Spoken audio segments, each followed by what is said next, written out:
ಎಲ್ಲರಿಗೆ ನಮಸ್ಕಾರ. ಎಲ್ಲ ಕಾಂಗ್ರೆಸ್ಸಿನ ಮುಖಂಡರು, ಎಲ್ಲ ಆತ್ಮೀಯ ಬಂಧುಗಳೇ, ಸಹೋದರರೇ, ಇವತ್ತು ಜಗದೀಶ್ ಶೆಟ್ಟರ್ ಇಲ್ಲಿವರೆಗೆ ಬಿಜೆಪಿ ನಾಯಕರಾಗಿ ಬರ್ತಿದ್ದೆ. ನಾನು ಅವನಿಗೊಂದಕ್ಕೆ ಇವತ್ತು ಕಾಂಗ್ರೆಸ್ ನಾಯಕನಾಗಿ ಬಂದಿದ್ದೇನೆ. ಯಾವ ಮನೆಯನ್ನು ಕಟ್ಟಿದೆ ಆ ಮನೆಯಿಂದ ಒತ್ತಾಯಪೂರ್ವಕವಾಗಿ ನನ್ನನ್ನು ಹೊರಗೆ ಹಾಕಿದ್ರಿಂದ ಇವತ್ತು ಕಾಂಗ್ರೆಸ್ ಪಕ್ಷಕ್ಕೆ ಬಂದಿದ್ದೇನೆ.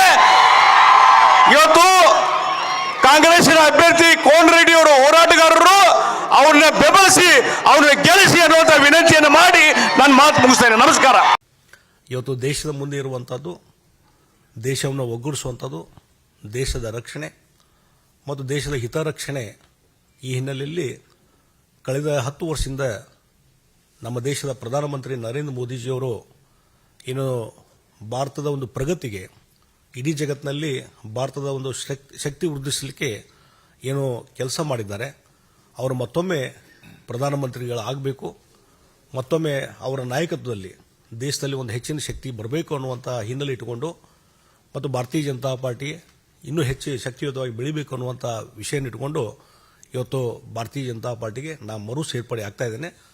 ಹೀಗಾಗಿ ಇದರಿಂದ ಭಾಳ ಒಂದು ದೊಡ್ಡದಂಥ ಸಂಖ್ಯೆಯಲ್ಲಿ ಇವತ್ತು ಕಾರ್ಯಕರ್ತರ ಒಂದು ಏನು ಪಡೆ ಇದೆ, ಅವರೆಲ್ಲರ ಒಂದು ಇಚ್ಛೆ, ಆ ಹಿನ್ನೆಲೆಯಲ್ಲಿ ಇವತ್ತು ಸೇರ್ಪಡೆ ಆಗುವಂಥ ಕೆಲಸವನ್ನು ನಾನು ಮಾಡ್ತಾ ಇದ್ದೇನೆ ಮತ್ತು ಪಕ್ಷಕ್ಕೆ ನಿಷ್ಠವಾಗಿ ಕೆಲಸವನ್ನು ಮುಂದುವರಿಸ್ತೀನಿ ಅನ್ನುವಂಥ ಮಾತನ್ನು ಈ ಸಂದರ್ಭದಲ್ಲಿ ನಾನು ಹೇಳಬಯಸ್ತಾ ಇದ್ದೇನೆ.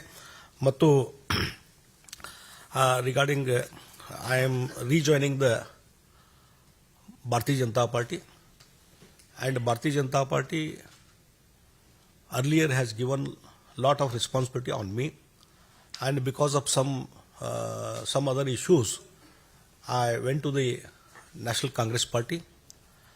And one thing, after that event, last 8-9 months, there is a lot of discussion in the Bharatiya Janata Party.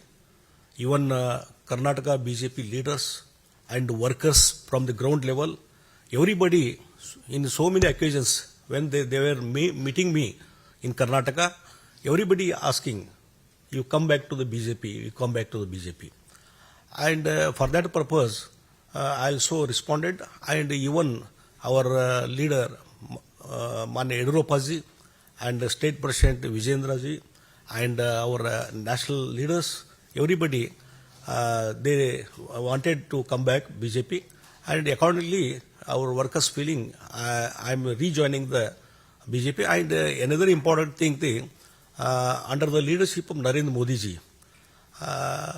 last 10 years where the Honorable Narendra Modi ji as a Prime Minister did lot of things for the strength of the India, and in a world international level, India has become a very powerful country under the leadership of Narendra Modi ji.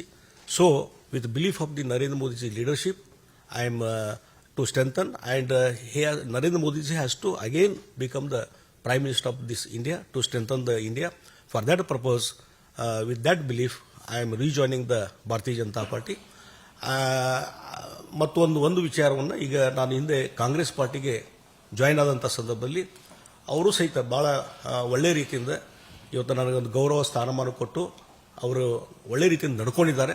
ಅದಕ್ಕಾಗಿ ರಾಜ್ಯದ Congress party ಅಧ್ಯಕ್ಷಂತ DK Shivakumar ಆಗಲಿ ಮತ್ತು ಮುಖ್ಯಮಂತ್ರಿ ಸಿದ್ದರಾಮಯ್ಯ ಅವರಿಗೂ ನಾನು ಧನ್ಯವಾದಗಳನ್ನು ಹೇಳ್ತೀನಿ.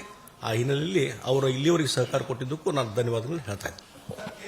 बहुत धन्यवाद. एक मिनट बहुत धन्यवाद आप सभी का, और बहुत ही कम समय में सभी आप इस पत्रकार वार्ता में शामिल हुए. आप लोगों का बहुत धन्यवाद.